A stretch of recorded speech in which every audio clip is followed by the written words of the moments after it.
de Jésus n'est pas le fruit d'un jeûne de prière.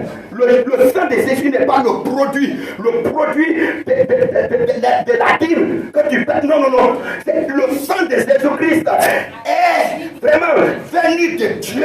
La décision de Dieu, l'amour de Dieu, la considération de Dieu, la grâce de Dieu, la présence de Dieu, la force, son amour. Alléluia. C'est ce que tu dois savoir. Voyez-vous, dans Ésaïe 52, le verset 3 dit quoi? C'est gratuitement que vous avez été vendus. Regardez ça. Ésaïe 52, le verset 3. C'est gratuitement que vous avez été vendus. Gratuitement. Après le marché, Adam s'est vu nu. Le diable ne lui a rien donné. C'est pourquoi il ne faut pas le suivre. C'est pourquoi il ne faut pas l'écouter. C'est pourquoi il ne faut même pas considérer ses rêves. Il a été racheté. Quand il se transforme avec une femme, et bien avec toi, il ne faut pas dire c'est surpossédé. Lève-toi, tu dis c'est pas moi. Amen. Satan tu mens. Amen. C'est pas chez moi. Alléluia. Amen. Il y a des choses que je rejette. Quand je me lève, je dis Satan tu es menteur. Tu ne veux pas que je prêche demain. C'est pourquoi tu m'attaques par tes rêves. Je dis, c'est pas moi. C'est que tu as vu, c'est pas moi. Je prierai devant la congrégation. Et quand je viens, je prie. Alléluia. Mais bien aimé, ce soir, ce matin, je vais dire, écoutez-moi très bien. Vous avez été vendus gratuitement. C'est gratuitement que vous avez été vendus. C'est Dieu qui parle à Isaïe. Et il dit quoi? Et ce n'est pas à prix d'argent que vous avez été rachetés. Comme les chrétiens ne savent pas où rentrer leur argent, c'est pourquoi la plupart d'entre eux sont malheureux.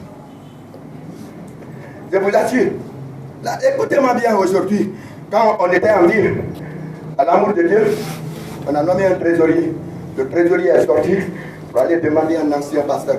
Le pasteur lui dit, l'argent de l'église là, ce pasteur-là, il ne faut même pas que le pasteur voie. Il ne faut pas lui montrer le cahier.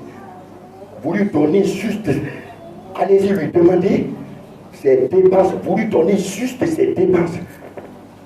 Hein? Son prix d'essence là, il faut diminuer. Vous lui donnez 10 litres, c'est tout. Pour le mois, 10 litres. On est venu à la maison. Le grand Jacques, on dit, Papa Jacques, comment? Il dit, ok, c'est ça, c'est ça, c'est ça. À ce moment, nous aussi, on s'est réveillés. On a commencé à prier. Sans rien. Au moins, quand tu fais la vente, quand tu vends quelque chose, quand tu te vends toi-même, on te donne le prix. Au Libéria, il y avait des gens qui se vendaient. J'ai vu un monsieur là-bas. Il avait 32 bus. Il était fort, hein. Et il avait 3 amis qui étaient des karatékas. Ils sont allés se vendre. Ils sont allés dans un nightclub loin. Ils ont payé le prix 5 sous. Rempli. 5 sous en jeton. Rempli. On verse. Rempli. On verse. On remplit. On verse.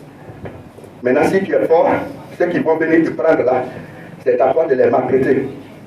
Parce qu'en rentrant dans cette société, on compte les cicatrices qui sont sur toi. Le jour où il y aura une autre cicatrice qui va t'expliquer. Si tu ne t'expliques pas, on te tue. Donc, le gars s'est levé là-bas avec ses amis. On les a dispersés tous. Ils ont pris l'argent. Au moins ça peut marcher. Mais regardez le commerce de Satan. Quand tu rentres dedans, tu deviens réduit. Tu perds ton autorité dans l'église. Tu perds ta place dans la chorale. Tu perds ta place sur le trône. Tu perds ta place, oui, dans l'évangélisation. Tu perds ta place dans l'œuvre de Dieu. Tu perds ta place devant Dieu. C'est clair, alléluia. Il ne faut pas rentrer dans le commerce de Satan.